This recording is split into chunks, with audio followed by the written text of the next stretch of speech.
श्री नंदीश्वर विद्यालय की online classes में आपका स्वागत है। Good morning.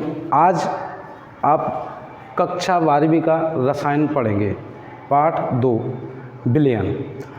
कल हम लोगों ने विलयन किसे कहते हैं, इसकी सांद्रता के आधार पर, आवश्यकताओं के आधार पर कुछ बिंदु देखे थे। इसके बाद उसकी सांद्रता को प्रभावित करने वाले जो कारक थे उनको कक्षा 11th में आपने पढ़ लिया था, तो उनको आप अब दोबारा से देख लें। अब हम इसके आगे चलते हैं। द्रवों में गैसों की विलेयता, मतलब गैसों की द्रवों में विलेयता और इसको प्रभावित करने वाले कारक क्या हैं। तो पहले ये समझते हैं कि गैसें द्रवों में किस प्रकार घुलती हैं। तो गैसें द्रवों में हमेशा नहीं घुलती क्योंकि उनकी कुछ प्रकृति होती है। कुछ गैसें ऐसी होती हैं जो द्रव में विलीय हो जाती हैं, लेकिन कुछ गैसें ऐसी होती हैं जो द्रवों में विलीय नहीं होती हैं। तो ये गैस द्रव्य की प्रकृति पर निर्भर करता है। गैस तथा द्रव्य दोनों की प्रकृति पर निर्भर करता है कि गैसें द्रवों में घुलेंगी या नहीं घुलेंगी। तो सबसे पहले हम विलेयता के बारे में पढ़ते हैं कि विलेयता किसे कहते हैं। तो किसी भी पदार्थ की वह अधिकतम मात्रा, किसी भी पदार्थ की वह अधिकतम मात्रा जो किसी निश्चित ताप पर विलायक की एक निश्चित मात्रा में घुली हुई होती है, उसे हम क्या कहते हैं, विलेयता कहते हैं। इसका मान विलायक एवं विलेय की प्रकृति के साथ साथ मुख्यतः ताप और दाब दोनों पर निर्भर करता है। तो इनके कुछ कारकों का हम अध्ययन करेंगे। तो सबसे पहले हो गया इसका कारक गैस तथा द्रव्य की प्रकृति। गैस अगर ध्रुवीय है तो ध्रुवीय विलायक जैसे जल इसमें विलेय होती है, तथा अध्रुवीय गैसें अध्रुवीय विलायकों में विलेय होती हैं। तो गैस तथा द्रव्य की प्रकृति में हम सीधा बोल सकते हैं कि ध्रुवीय प्रकृति वाली गैसें ध्रुवीय विलायकों में विलेय तथा अध्रुवीय गैसें अध्रुवीय विलायकों में विलेय होती है। ये गैस तथा द्रव्य की प्रकृति हो गई। सबसे दूसरा बिंदु है कि ताप। अगर हम ताप बढ़ाएं तो गैसों की जो द्रवों में विलेयता होती है वो कम हो जाती है।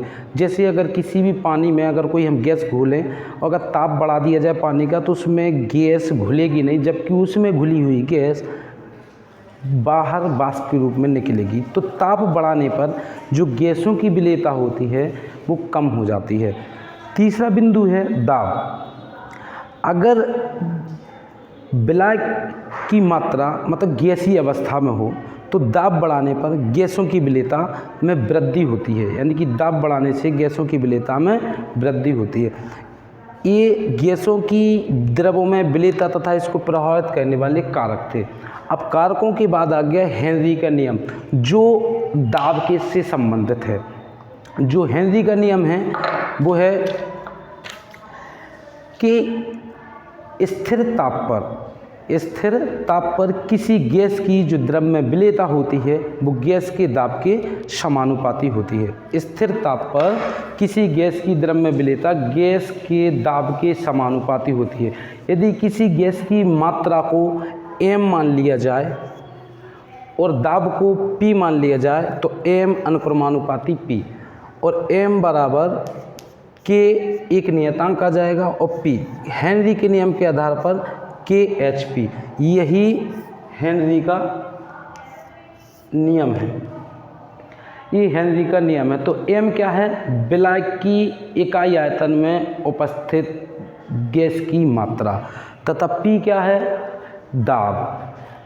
k क्या है, एक नियतांक, KH एक हेनरी का स्थिरांक बोलते हैं, स्थिरांक है। तो हेनरी का नियम क्या है कि स्थिर ताप पर किसी गैस की द्रव में विलेयता गैस के दाब के समानुपाती होती है। इसके आधार पर हेनरी की नियम की सीमाएं हैं। जो हेनरी की नियम की सीमा हैं वो निम्नलिखित हैं। जैसे सबसे पहले कि जो हेनरी का नियम है वो तनु विलयनों पर लागू होता है। यदि विलयन पतला है तो ही उसमें गैसों की मात्रा अधिक घुल जाएगी।